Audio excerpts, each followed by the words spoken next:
네, 굿모닝 YTN 2부 이어갑니다. 오늘은 제78주년 광복절인데요. 세대가 지날수록 광복절의 의미가 퇴색하고 있는 것으로 조사됐습니다. 20대 이하 젊은이 4명 중 1명 이상은 광복절에 대해서 잘 모른다는 조사 결과가 나왔습니다. 신웅진 기자가 전합니다. 광복절의 의미와 하는 일, 연도와 날짜를 알고 있는가? 전체 응답자 중 83.4%는 알고 있다고 답했는데 세대별로는 차이가 꽤 납니다. 60대는 92.7%, 50대는 89%, 40대는 85.4%로 평균을 넘었고 30대는 78.4%, 20대 이하는 73.9%로 갈수록 줄어듭니다. 20대 이하와 60대 사이의 간극은 18.8%포인트.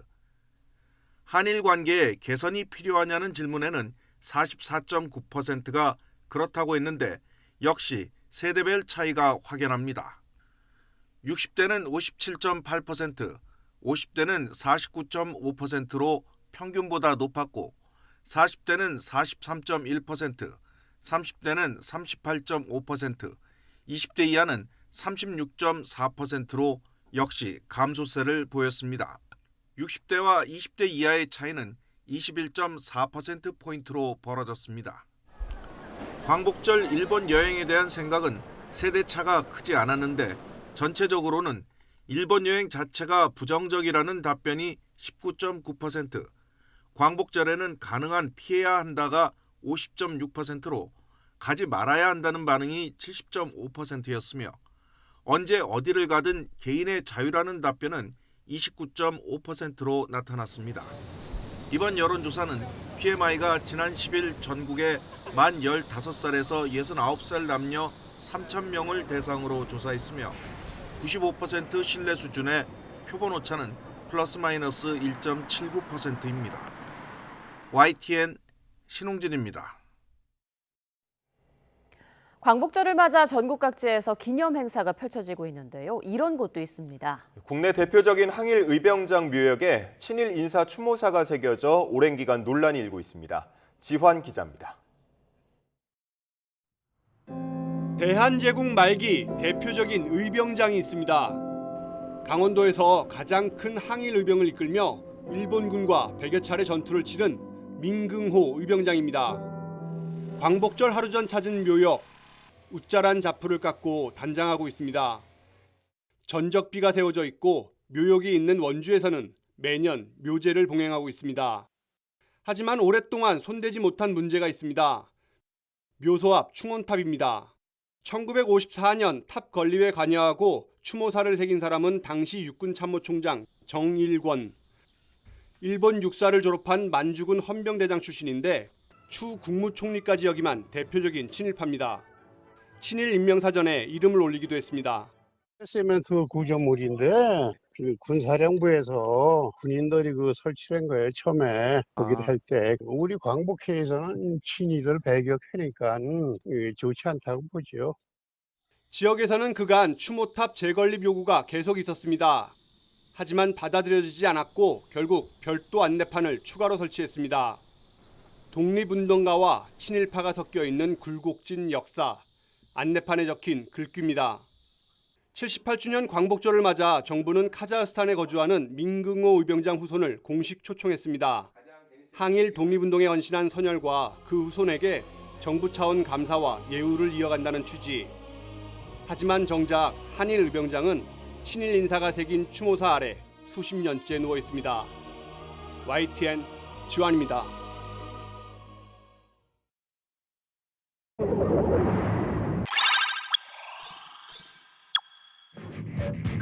말도 안 돼! 간다!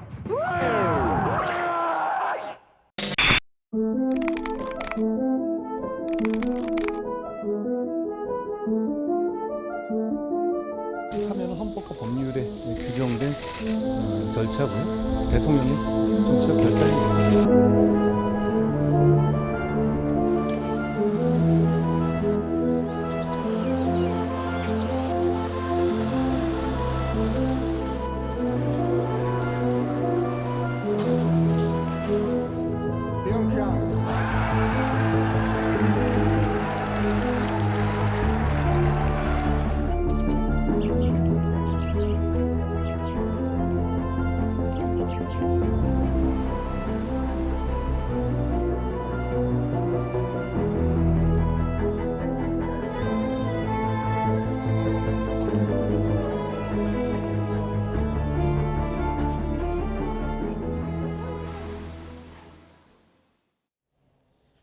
네, 윤석열 정부의 세 번째 특별사면 대상자가 최종 확정됐습니다. 이번 특사 명단에는 비리 문제로 수감됐던 기업인들과 석 달 전 형이 확정돼 직을 잃었던 김태우 전 서울 강서구청장 등이 포함됐습니다. 최민기 기자입니다. 정부가 국무회의를 열어 광복절 특별사면과 복권 대상자를 확정했습니다. 지난 9일 법무부 사면심사위원회가 윤석열 대통령에게 특사 대상을 건의한 지 닷새 만입니다. 특별사면 대상자는 모두 2,176명, 이 가운데 경제인이 12명, 정치인이나 고위공직자 출신은 7명입니다. 이번 특사에 비리 혐의로 유죄가 확정된 기업인들이 다수 포함됐습니다. 횡령 배임 등으로 유죄가 선고된 박창구 금호 석유화학 명예회장과 신영자 전 롯데 장학재단 이사장이 사면 대상자에 이름을 올렸고, 황제보석 논란이 일었던 이호진 전 태광그룹 회장과 이중근 부영그룹 창업주, 김기문 중소기업 중앙회장 등도 복권 명단에 들어갔습니다. 정치인 가운데선 문재인 정부 시절 청와대 특별감찰반 감찰 무마 의혹 등을 폭로했던 김태우 전 서울 강서구청장이 형 확정 석 달 만에 사면됐습니다. 민주당 국회의원 후보 경선 개입 혐의로 유죄가 선고된 조광한 전 남양주시장, 이명박 정부 시절 댓글 여론 공작에 관여해 징역형의 집행유예가 확정된 정용선 전 경기 남부지방경찰청장도 사면 명단에 들었습니다. 또 각종 특혜를 위해 외압을 행사한 혐의 등으로 징역 5년 2개월을 선고받은 강만수 전 기획재정부 장관과 세월호 민간인 사찰 혐의로 징역형이 확정된 소광원 전 기무사 참모장 등도 복권 명단에 포함됐습니다. 정부는 이 밖에 경제적 어려움으로 형사처벌을 받게 된 소상공인과 중소기업인 74명도 특사 대상에 포함됐다고 밝혔습니다. 고령자와 생계형 절도범, 7년 감병 끝에 남편을 살해한 70대 여성 등 5명도 이번 특사를 통해 남은 형을 감면받았습니다. 서민 경제의 어려움이 심각한 상황인 점을 고려하여 경제 살리기에 중점을 뒀습니다. 경제 위기를 극복하고 정치 사회적 갈등을 해소하여 국가적 화합을 이룰 수 있기를 기대합니다. 정부는 또 81만여 명에 대해서도 행정제재 특별 감면 조치를 시행했습니다. 운전면허 제재 대상이 대부분으로 다만 사망사고나 음주운전 사고의 경우는 모두 제외됐습니다. YTN 최민기입니다. 이번 광복절 특별사면 대상에 포함된 군 관계자 전원이 이른바 세월호 유가족 사찰에 연루됐던 인사들로 확인됐습니다. YTN 취재 결과 이번 특사 대상에 포함된 군 관계자 6명은 모두 세월호 유가족을 사찰한 혐의로 기소된 전직 국군 기무사령부 간부들로 파악됐습니다. 여기엔 정부가 실명을 공개한 소강원 전 기무사령부 참모장 이외에 손정수 전 기무사 1처장, 박태규 전 기무사 1처 1차장 등이 포함된 것으로 확인됐습니다. 이들은 지난 2014년 세월호 참사 이후 지방선거를 앞두고 세월호 유가족에 대한 부정적인 여론을 조성하려고 정치 성향과 경제 형편 등 사생활을 무단 수집해 직권을 남용한 혐의로 기소됐습니다. 1심 재판부는 이들이 부대원들에게 세월호 유족 동향을 파악하게 한 건 직무 권한을 부당하게 행사한 것이라며 각각 유죄를 선고했고, 이 가운데 손 전 처장은 지난달 대법원에서 징역 1년 6개월이 확정됐습니다. 세월호 참사 가족협의회 정성욱 진상규명부서장은 YTN과의 통화에서 대법원 판결로 형이 확정됐는데도 특사로 풀어주는 건 다음에 사찰을 또 해도 된다는 것과 마찬가지라며 강하게 반발했습니다. 광복절인 오늘 새벽 폭주족이 출몰하면서 시민들이 밤새 불편을 겪었습니다. 또 부천시에서는 지하 집수정에서 불이 나 많은 연기가 지상으로 올라오면서 놀란 시민들의 신고가 잇따랐습니다. 윤웅성 기자입니다. 오토바이 10여 대가 차선을 넘나들며 고개주행을 펼칩니다. 일부 운전자는 폭죽을 터뜨리기도 합니다. 한쪽에는 경찰차도 보이지만 폭주족들은 아랑곳하지 않고 신호도 무시한 채 아예 사거리 한복판에서 무더기로 원을 그리며 위험천만한 주행을 이어갑니다. 광복절인 오늘 새벽 충남 천안에서 폭주족이 출몰했다는 신고가 잇따랐습니다. 0시쯤부터 모이기 시작한 오토바이 폭주족 행렬은 경찰 단속을 비웃기라도 하듯 3시간 가까이 계속됐습니다. 주민들은 폭주족들이 내는 굉음으로 잠을 설치는 불편을 겪었습니다. 경찰은 현장 체증을 통해 폭주족들을 검거한다는 방침입니다. 전선이 새카맣게 변했고 배관 일부도 검게 그을렸습니다. 어젯밤 11시 10분쯤 경기도 부천시 여월동 부천 오정경찰서 인근 지하철 집수정에서 불이 났습니다. 소방은 대응 1단계를 발령하고 3시간 반 만에야 불을 껐습니다. 다행히 다친 사람은 없었지만 집수정과 연결된 지하철 환풍구로 희뿌연 연기가 계속 올라오면서 놀란 시민들의 신고가 잇따랐습니다. 코레일은 전동차 운행에는 지장이 없다며 화재 원인과 시설 피해 상황을 살펴보고 있다고 밝혔습니다. 차량이 시뻘건 화마에 휩싸였습니다. 어제 저녁 8시 50분쯤 강원 평창군 영동고속도로 평창휴게소 인근을 달리던 25톤 대형 트럭에서 불이 났습니다. 운전자는 대피해 다친 사람은 없었지만 불은 차량을 모두 태운 뒤 20여 분 만에 꺼졌습니다. 경찰과 소방은 차량 아랫부분에서 펑 소리가 난 뒤 불길이 치솟았다는 운전자의 진술을 토대로 화재 원인을 조사하고 있습니다. YTN 윤웅성입니다. 윤석열 대통령이 세계 스카우트 잼버리 대회가 무난하게 마무리됐다며 국가 브랜드 이미지를 지키는 데 큰 역할을 해준 종교계와 기업, 대학과 지자체에 감사하다고 말했습니다.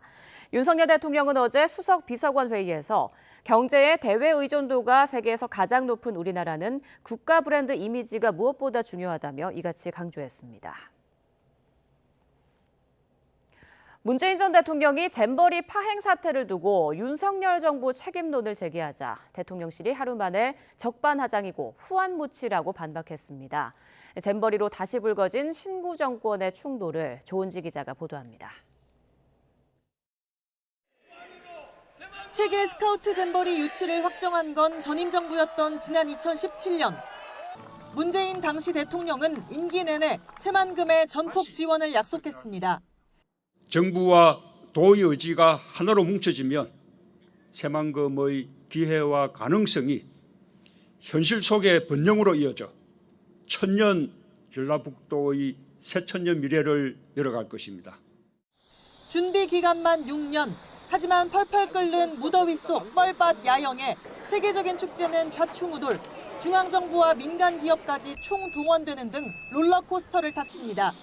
대회 마침표를 찍고 이튿날 문 전 대통령은 SNS에 7문장짜리 글을 올렸습니다.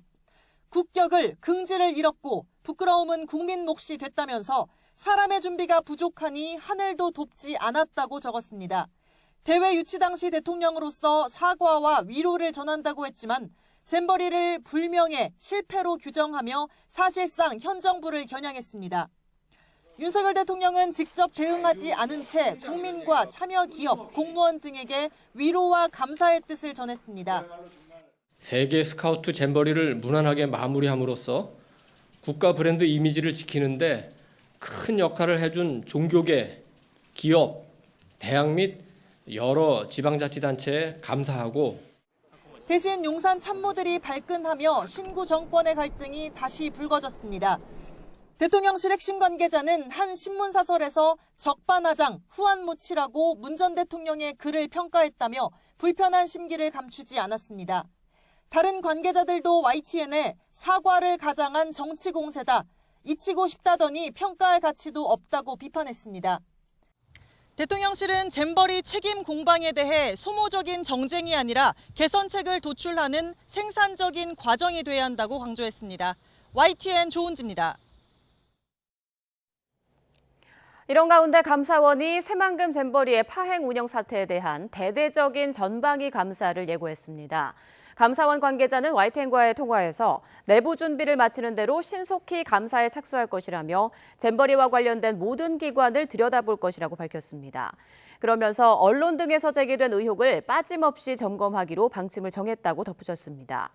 이에 따라 전라북도와 부안군, 여성가족부와 행정안전부, 문화체육관광부가 감사 대상에 포함되고 김현숙 여가부 장관을 비롯한 5명의 공동위원장도 조사를 받을 것으로 보입니다. 국민의힘은 새만금 세계 잼버리 대회 파행 사태와 관련해 더불어민주당이 윤석열 정부의 책임을 떠넘기려 한다고 거듭 주장하면서 자체 감사 계획을 밝힌 전라북도를 향해 외부 감사도 받으라고 촉구했습니다. 전주혜 원내대변인은 논평에서 각종 예산 집행과 계약 체결 등의 실질적 권한을 행사하고도 이제와 책임 없다는 전북도와 자신들은 상관없다는 문재인 정부는 일말의 양심마저 걷어차버렸다고 비판했습니다.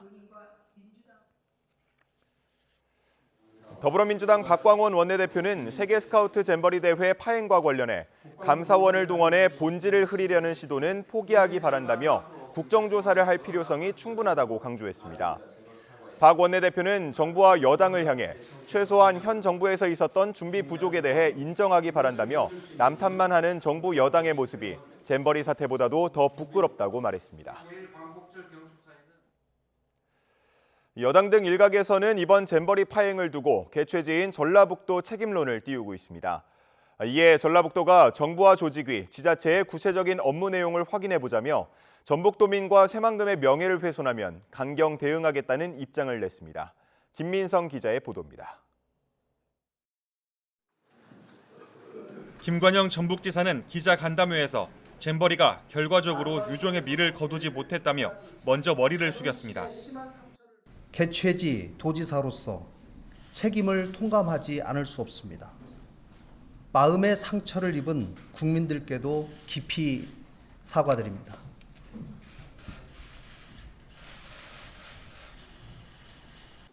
전라북도가 잘못한 게 있다면 당연히 그에 따른 책임을 지겠다며 자체 감사에 착수하겠다고 밝혔습니다.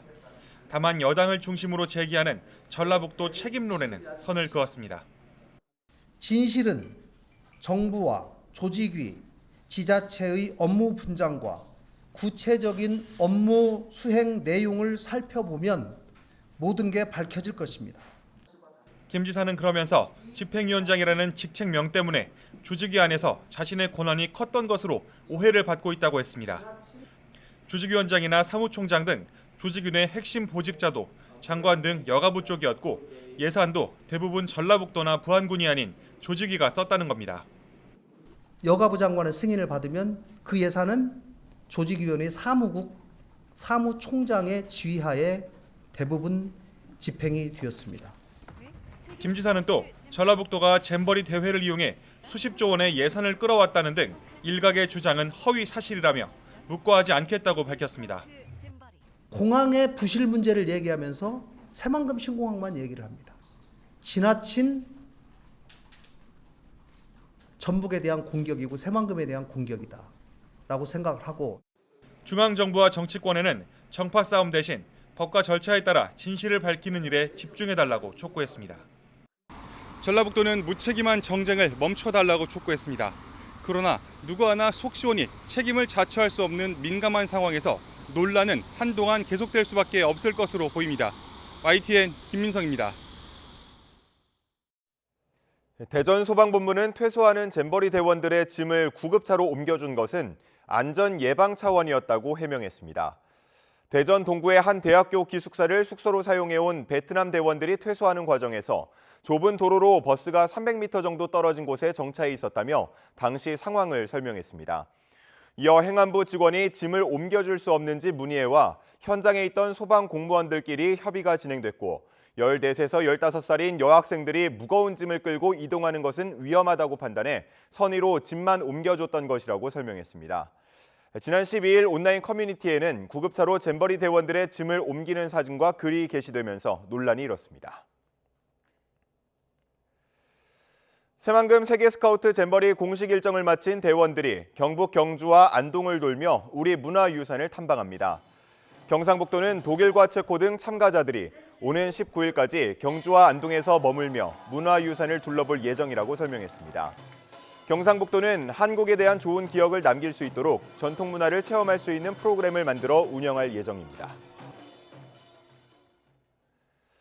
새만금 세계 스카우트 잼버리가 공식 폐영한 뒤 충북 보은 속리산 법주사에서 독일 대원 가운데 일부가 삭발을 해서 눈길을 끌었습니다.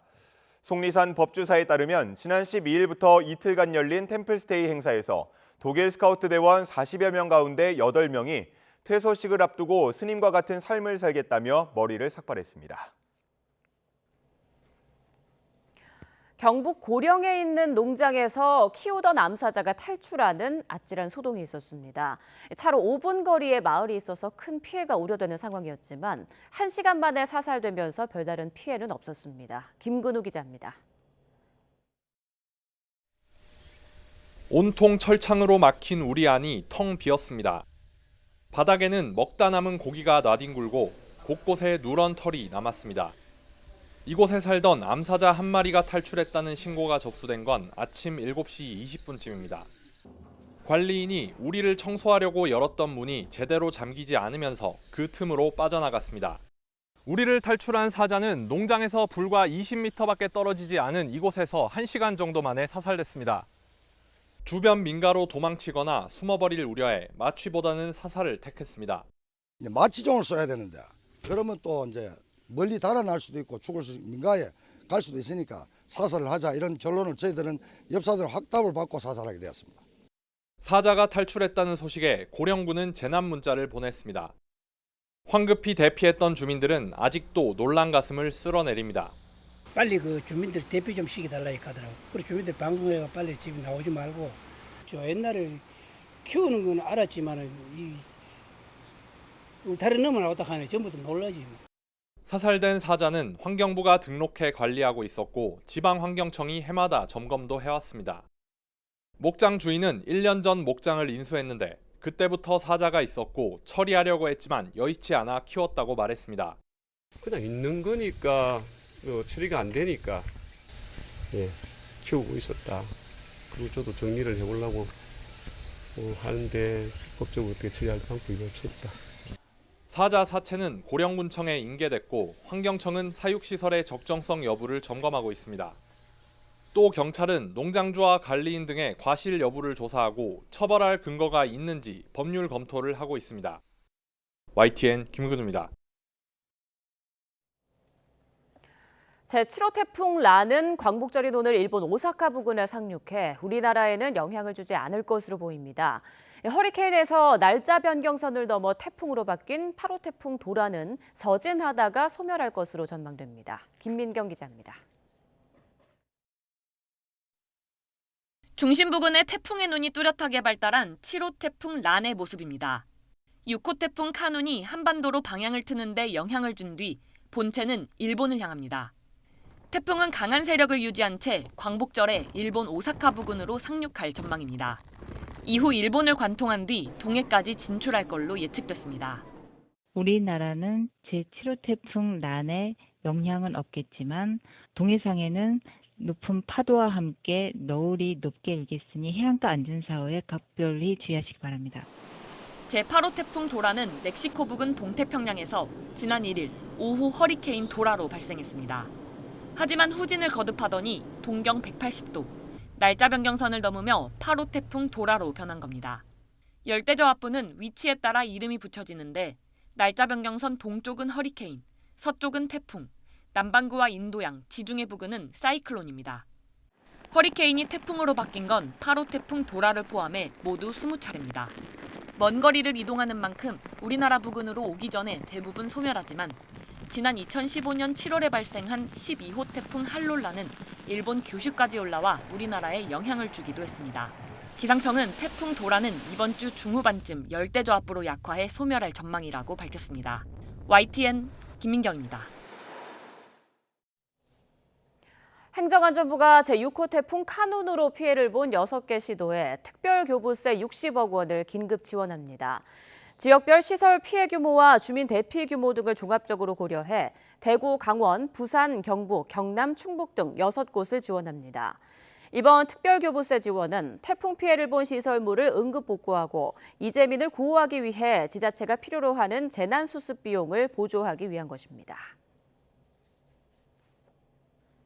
경찰청이 소속 간부의 음주운전에 대한 책임으로 어제 백남익 서울수서경찰서장을 대기 발령 조치했습니다.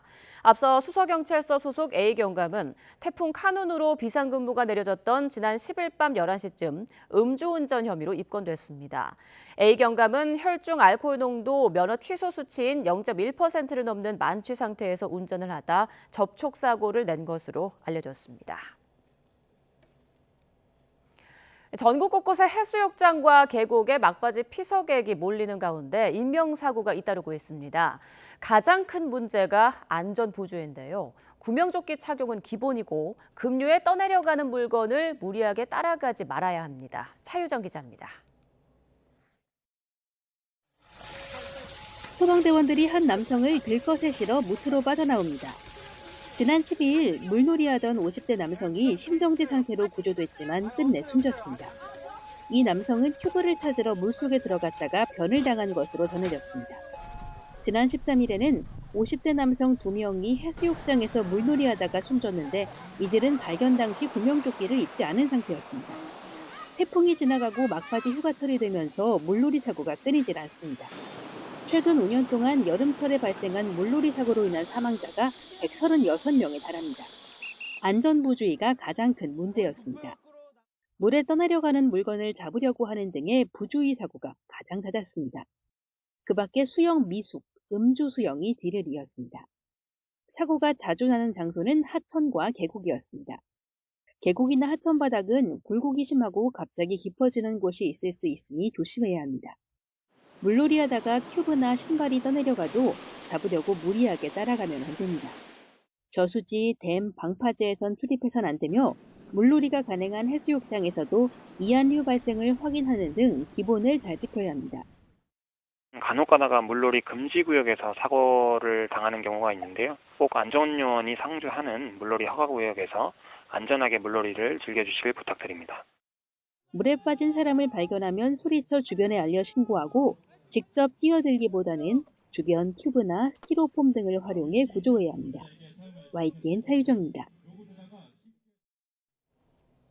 어제 오후 3시쯤 강원도 양양군 현남면의 해수욕장에서 서핑을 하던 50대 남성 A씨가 바다에 빠지는 사고가 났습니다. 속초 해양경찰서와 소방구조대가 20여 분 만에 A씨를 구조해 병원으로 옮겼지만 끝내 숨졌습니다. 해경은 서프보드와 발목을 연결하는 안전줄이 끊어지면서 사고가 난 것으로 보고 목격자 등을 상대로 정확한 경위를 조사하고 있습니다. 중국의 대형 부동산 개발업체 비구이 위안이 채권 이자를 지불하지 못해 디폴트 우려가 고조되면서 주가가 하루에 18% 넘게 폭락했습니다. 가뜩이나 어려운 중국 경제의 발목을 잡는 또 하나의 대형 악재가 될 거란 우려가 나오고 있습니다. 김진호 기자의 보도입니다. 매출 기준 중국 1위 부동산 개발업체인 비구이 위안 관련 채권 거래가 어제 중단됐습니다. 시장의 공포를 진정시키려는 조치입니다. 비구이 위안은 지난 7일 만기가 돌아온 액면가 10억 달러 채권 2종의 이자 약 300억 원을 지불하지 못해 유동성 위기에 빠졌습니다. 유예 기간 30일 안에 이자를 내지 못하면 디폴트가 선언됩니다. 비구이 위안은 성명을 내고 투자자들의 권리를 보호하기 위한 조치를 하겠다고 밝혔지만 시장의 반응은 냉담합니다. 홍콩 증시에서 비구이 위안 주가는 지난주 30% 넘게 떨어진 데 이어 어제도 18% 이상 폭락했습니다. 지난 2007년 4월 상장한 뒤 최저치로 불안감이 커지고 있습니다. 还是挺担心的，因为对于我们普通百姓来说，就是关心的还是说房价，这个对房价会不会有一些影响？ 중국 부동산 시장은 중국 국내 총생산의 25%를 차지할 정도로 비중이 큽니다. 비구이 위안이 중국에서 벌인 건설 프로젝트는 3천여 건으로 헝다의 4배 이상에 달합니다. 이번 사태의 심각성은 특정 업체만이 아니라 중국의 부동산 경기 전반이 가라앉고 있다는 점에 있습니다. Wir haben eine China-Dämmerung. Also der Mythos China wächst immer weiter und hat bald Amerika überrollt. Das ist so nicht mehr zu unterschreiben. China hat jetzt ernste Probleme, eine Deflation im Inland, eine massive Immobilienkrise. 외신들은 비구이 위안의 채권 거래 중단 사태가 중국 경제 전반에 상당한 악영향을 미칠 것으로 전망하고 있습니다. YTN 김진호입니다. 최악의 경제난을 겪는 남미 아르헨티나가 치솟는 물가를 잡기 위해 기준금리를 세 자릿수까지 올리는 초강수를 뒀습니다. 아르헨티나 중앙은행은 현지 시각 14일 보도자료를 내고 오늘 이사회가 기준금리를 21%포인트 인상할 것을 의결했다라며 이에 따라 기준금리는 97%에서 118%로 올랐다고 밝혔습니다.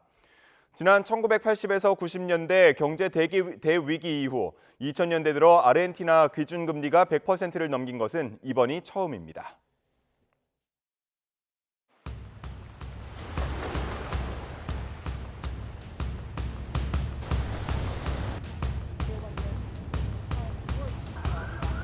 Everything.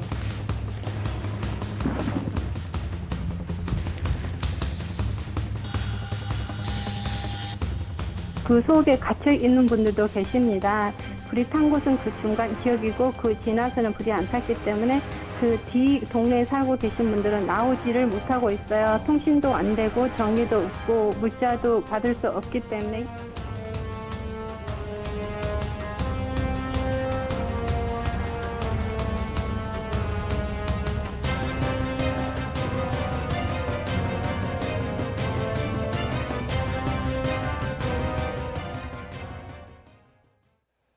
정부가 하와이주 마우이 섬에서 발생한 산불 피해 대응을 위해 200만 달러, 26억 원 규모의 인도적 지원을 결정하고 지원 의사를 하와이 주정부와 연방 정부 측에 전달했습니다. 외교부는 조시 그린 하와이 주지사가 적시에 맞는 우리 정부의 지원 결정에 하와이주를 대표해 감사를 표했다며 이같이 밝혔습니다. 이어 정부는 식수, 식품 등 구호 물품을 현지 한인마트 등을 통해 조달해 하와이주 정부 측에 전달하고 현지 구호단체에 대한 현금 기여를 통해 향후 대응을 지원할 예정이라고 설명했습니다. 기상이변으로 세계 곳곳에서 과거와 다른 양상의 재해가 잇따르면서 세계 보험 시장도 타격을 받고 있는 것으로 나타났습니다. 미국 월스트리트 저널은 빈도는 잦지만 피해 규모가 비교적 적은 홍수, 산불, 폭풍우 등 2차 위험으로 분류되는 보험 손실 규모가 최근 몇 년 새 점점 커지고 있다고 보도했습니다. 재보험사 스위스리는 지난주 발표한 보고서에서 올해 상반기 미국의 대류성 폭풍의 피해액이 전 세계 자연재해로 인한 피해액 500억 달러의 70%에 육박한다고 밝혔습니다. 한미일 3국 정상이 오는 18일 정상회의에서 3국 관계를 규율하는 이른바 캠프 데이비드 원칙을 발표할 예정이라고 미국 인터넷 매체 악시오스가 보도했습니다. 악시오스는 정부 소식통을 인용해 캠프 데이비드에서 개최되는 3국 정상회의의 상징성은 아무리 강조해도 지나치지 않는다며 이같이 전했습니다. 또 한일 두 나라 관계 개선으로 더 많은 일을 할 수 있게 됐다며 이번 정상회의에서 3국 간 한라인 개설과 위기 시 협의 의무화 방안 등을 발표할 것으로 전망했습니다. 윤석열 대통령이 남영진 KBS 이사장 해임 건의안을 제거했습니다. 대통령실 관계자는 어젯밤 남영진 KBS 이사장 해임안에 대한 대통령 제거가 이루어졌다고 전했습니다. 앞서 방송통신위원회는 전체 회의를 열어 남 이사장에 대한 해임 제청안과 정미정 EBS 이사에 대한 해임안을 의결했습니다. 서현역 인근에서 최원종이 몰고 돌진한 차량에 치여 숨진 피해자의 유족이 최원종이 감형 없이 마땅한 벌을 받아야 한다고 촉구했습니다. 또 여전히 생사의 갈림길에 서 있는 20살 대학생을 비롯해 다른 피해자들의 회복을 기원했습니다. 황보혜경 기자가 보도합니다. 끝내 짝을 찾지 못한 운동화와 디디겨진 안경테. 고 이희남 씨가 최원종의 차에 치였을 때 착용했던 물건들이 유품이 돼 가족에게 돌아왔습니다. 혼자 남은 남편은 여행 계획을 짜며 나란히 인도를 걷던 아내가 쓰러지던 순간을 잊을 수가 없습니다. 9월 2일 날 스페인 여행을 가기로 돼 있었어요. 거기에 대한 계획 이야기하면서 가는데 갑자기 받아들일 수가 없어요, 지금도. 피의자인 최원종의 말과 얼굴이 언론에 공개되자 유족의 분노는 더욱 커졌습니다. 피해자의 목소리가 주목받아야 한다는 생각에 고 이희남 씨의 얼굴과 이름도 공개하기로 했습니다. 최원종에게 엄중한 벌이 내려져야 한다고 촉구하면서 중증 정신질환자를 국가가 책임지고 치료하고 관리해야 한다고 주장합니다. 아프다, 자기도 피해자다, 반성했다, 그래 함으로써 이 사건이 그냥 덮어지는 그게 저는 경계하는 겁니다. 방치하면은 결국 이런 사건들이 일어나는 거 아닙니까? 미술학원에 아르바이트하러 가던 길에 역시 최원종의 차에 치인 대학생은 여전히 뇌사 상태에서 깨어나지 못하고 있습니다. 이제 유족은 얼굴도 모르는 20살 청년에게만큼은 기적이 찾아오길 간절히 바랍니다. 특히 또 어린 학생이라면서요. 꼭 일어나세요. 저도 진짜 빌고 있습니다. 제가 그 일을 당하니까. 그러면서 고등학생 박모양의 응급처치 덕분에 고 이희남 씨가 며칠이나마 더 가족 곁에 머물 수 있었다며 재차 고마움을 나타냈습니다. 그 여고생이 어머도 심폐소생술 해야 되고 아버님 머리를 들어야 되고 자기 옷을 벗어가지고 쓰고 하니까 그 친구를 인해가지고 그나마 그게 너무 고마워가지고. 다만 박양은 자신이 아닌 피해자들에게 관심이 집중돼야 한다며 추가 인터뷰를 고사했습니다. 여고생은 고 이희남 씨 유족에게 받은 사례금을 지금도 병원에서 사투를 이어가고 있는 20대 여성의 치료비에 보태겠다는 뜻을 전해왔습니다. YTN 황보혜경입니다.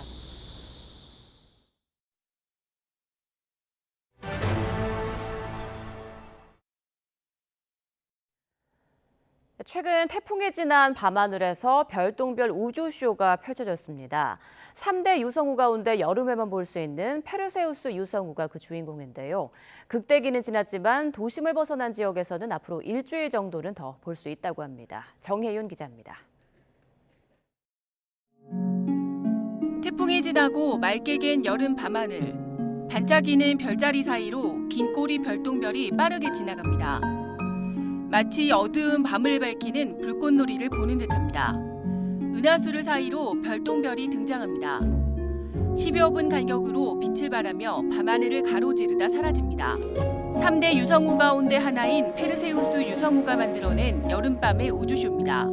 유성 하나하나는 별똥별로 불리는데 한꺼번에 떨어지는 모습이 마치 비처럼 보여 유성우라는 이름이 붙었습니다. 지난 주말과 휴일이 페르세우스 유성의 극대기로 시간당 100여 개의 별똥별을 볼 수 있었습니다.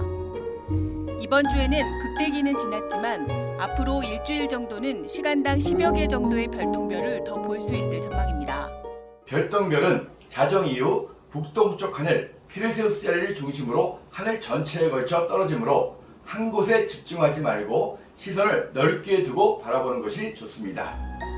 이번 유성우를 놓쳤다면 올해 말 또 한 번의 별똥별 우주쇼가 기다리고 있습니다. 12월에 찾아오는 쌍둥이 자리 유성우인데 3대 유성우 중 가장 늦게 펼쳐지는 우주쇼로 시간당 100여 개의 별똥별이 밤하늘을 장식하며 한 해를 마무리하게 됩니다. YTN 정혜윤입니다. 경남 창원에서는 아이들이 단돈 500원으로 점심 한 끼를 해결할 수 있는 곳이 있다고 합니다. 지역의 한 단체에서 방학 동안 점심 챙겨 먹기 어려운 아이들을 위해 500원 식당을 운영하고 있다는데요. 임형준 기자가 취재했습니다. 배꼽 시계가 울리는 평일 낮. 아이들이 지역 커뮤니티 센터로 335 모여듭니다. 평소에는 지역민을 대상으로 문화 프로그램이 열리는 공간입니다. 그런데 점심시간에는 지역 아이들을 위한 이른바 500원 식당으로 변신합니다. 아이들은 방학 동안 이곳에서 단돈 500원으로 점심을 해결할 수 있습니다. 오늘 메뉴는 불고기 비빔밥과 만둣국, 후식은 시원한 과일 음료수입니다. 500원 식당이지만 식단은 전혀 부실하지 않습니다. 500원 내고 먹는 건데도 계속 메뉴도 바뀌고 맛도 있고 양도 많이 나오고 해서 계속 다음에 또 뭐 나올지 기대되고 좋은 것 같아요. 부모가 맞벌이하는 경우나 형편이 어려운 아이들은 방학 기간에 점심 챙겨 먹기가 쉽지 않습니다. 부모님도 맞벌이시고 밥을 먹기가 힘들었는데 500원짜리 식당에서 식당이 있으면 되게 편리하고 친구들한테도 되게 소개해주고 싶어요. 500원 식당이 문을 연 건 지난해부터입니다. 방학에 점심을 챙겨 먹기 어려운 지역 아동들에게 따뜻한 밥 한 끼라도 먹인다는 취지입니다.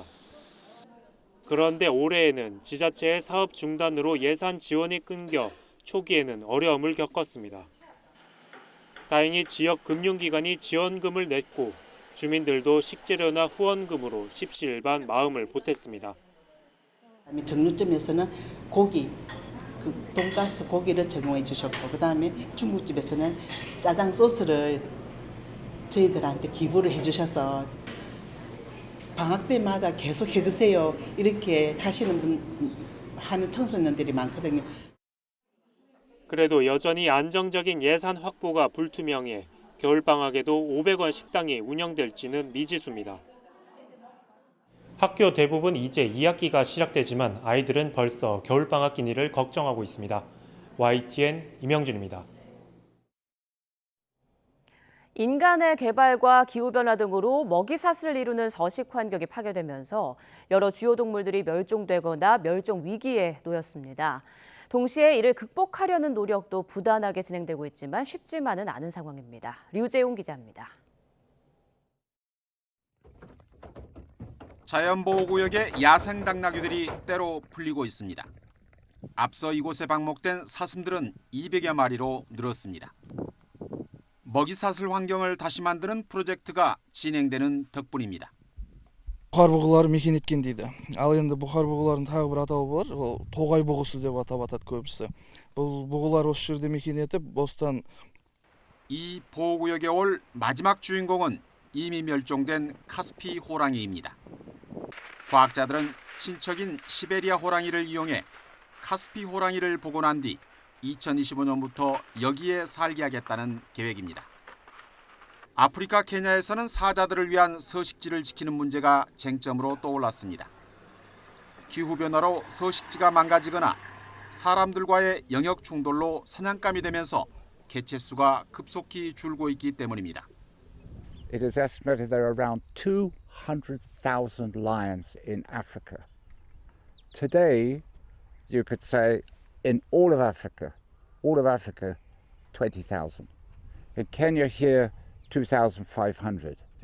반면 스코틀랜드 산악지대에서는 100여 년 전 영국에서 사라진 흰꼬리 수리가 1970년대부터 복원 노력으로 개체수가 늘었는데 이제는 목축 농가에 심각한 피해를 주면서 고민을 깊게 하고 있습니다.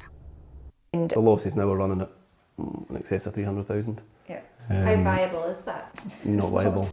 그런가 하면 국제포경위원회는 멕시코 캘리포니아만에 사는 바키타 돌고래가 불법 포획으로 이제 10여 마리 이하로 줄었다며 멸종 경고를 발령했습니다. YTN 류재용입니다. 원자폭탄 개발자의 고뇌와 모순을 그린 크리스토퍼 놀란 감독의 오펜하이머가 글로벌 흥행 속의 한국 관객들을 만납니다. 이미 놀란 감독의 최대 흥행작에 오른 오펜하이머가 국내에서도 압도적인 예매율을 기록해 한국 영화 기대작들과 한판 승부를 벌입니다. 홍상희 기자입니다.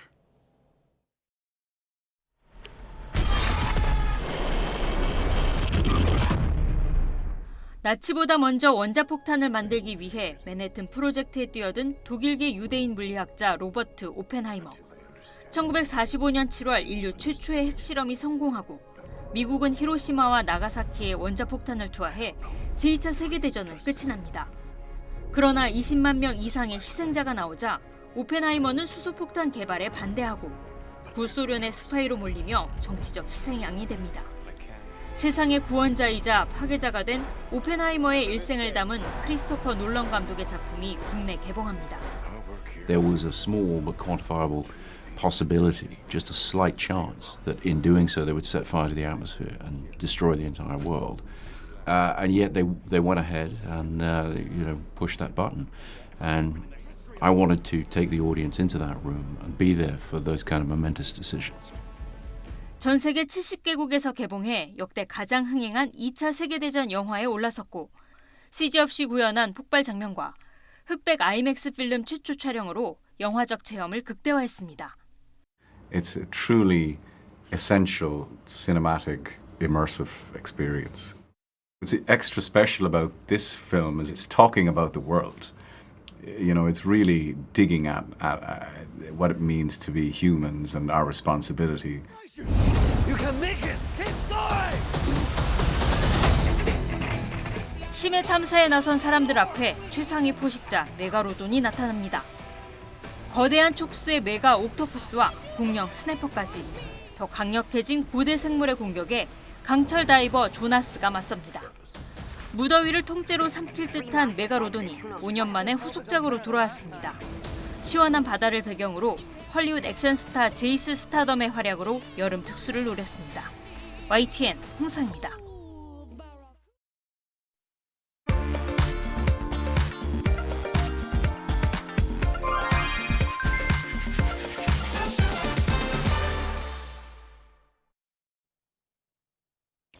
광복절인 오늘은 평소 화요일에 비해 교통량이 적겠습니다. 지난 주말부터 오늘까지 쉬는 분들 많을 텐데요. 그래서 오늘 주요 노선의 정체는 귀경 방향으로 집중될 것으로 내다보고요. 당일치기 나들이나 오늘 휴가지로 떠난다면 오전 10시 무렵부터 정체가 시작될 테니까 참고하시기 바랍니다. 현재는 교통량이 아주 적습니다. 어디로 가든 수월하게 이동 가능할 텐데요. 휴가철을 맞아 강원권으로 이동하신다면 현재 50번 영동고속도로 이용해 강릉 가는 길, 60번 서울 양양선 이용해 양양 쪽으로 가는 길 모두 2시간이면 아주 넉넉하겠습니다. 다만 강원권은 일부 기상 여건이 좋지 않습니다. 안개로 인해 가시거리가 매우 짧은 건데요. 안개가 짙을 때는 감속주행 신경 써 주셔야겠고요. 60번 서울 양양선도 마찬가지로 강원권의 기상 여건만 주의한다면 괜찮겠습니다. 같은 시각 35번 중부고속도로 하남 쪽으로 음성휴게소 부근은 1, 2차로에 걸쳐 고장난 화물차가 서 있습니다. 가드레일 쪽에서는 사람까지 나와 있어서 2차 사고에 각별히 주의가 필요하고요. 1번 경부고속도로 이용해 서울에서 부산 가신다면 현재 보시는 시구간 포함해 경성권 도착까지 전혀 무리가 없겠는데 다만 남구미 부근 부산 방향으로 끝차로에서 고장차 처리합니다. 차량 점검에도 힘쓰는 게 좋겠습니다. 안전띠 잘 매주시고요. 고속도로 교통방송이었습니다.